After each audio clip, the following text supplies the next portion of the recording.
Not everyone knows what stands behind the desktop case.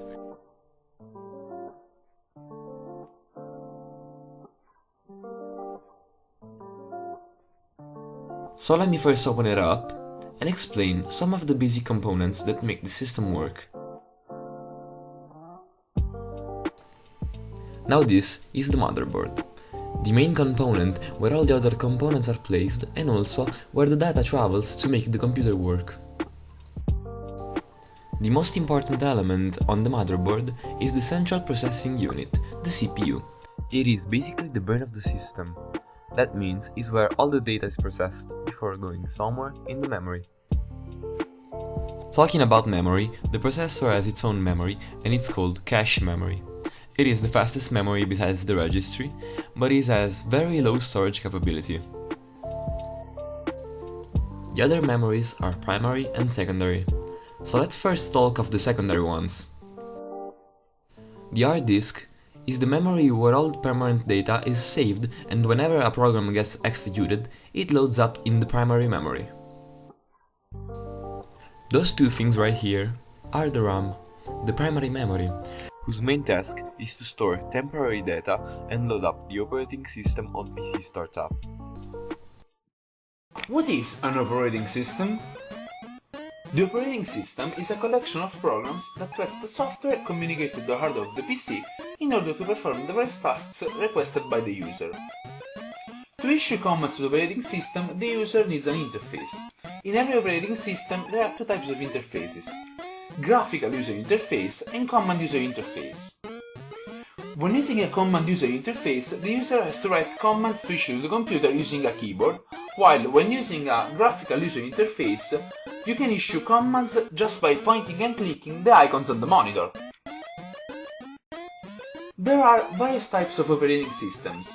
Some of them are open source, that means that everyone can modify the source code to personalize the operating system. An example is Linux. Every smartphone also has an operating system. There are three main mobile operating systems nowadays: Windows Phone, which is just like Windows but on a mobile phone; Android, developed by Google and built on Linux; and lastly, iOS, developed by Apple and in use only on Apple products. To give a computer directions, we use programs. Programs are just sets of instructions written using a programming language. There are 4 generations of programming languages so far. The first one being machine language. Programs written in machine language are composed only by zeros and ones. The second is assembly language, that use abbreviation of English words instead of zeros and ones to give the computer instructions. The third generation used statements really close to the English language and represented a big leap in the programming world. First, second and third generation languages were all procedural languages. It means that the programmer has to say to the computer how to do a task.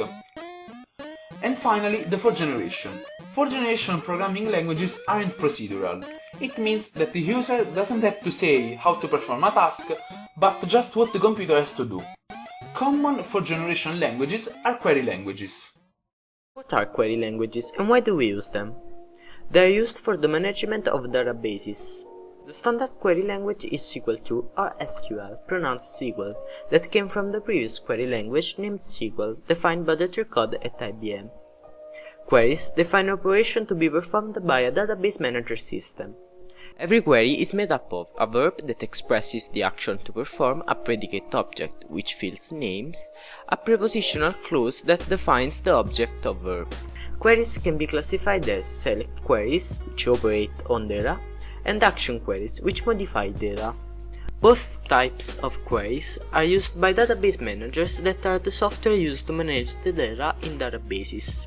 A database is an organized collection of information structured so that all the data can be used from different applications. Database managers let users to create a data type, create and store information in records, which are sets of data about a single thing, structured in fields that consist in field name and data field.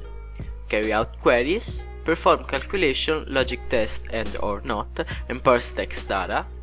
Present data in a easy-to-read report.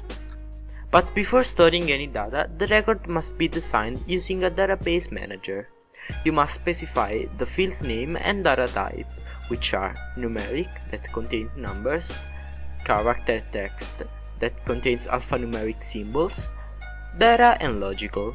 Besides, modern database managers also let you graphically customize records and reports.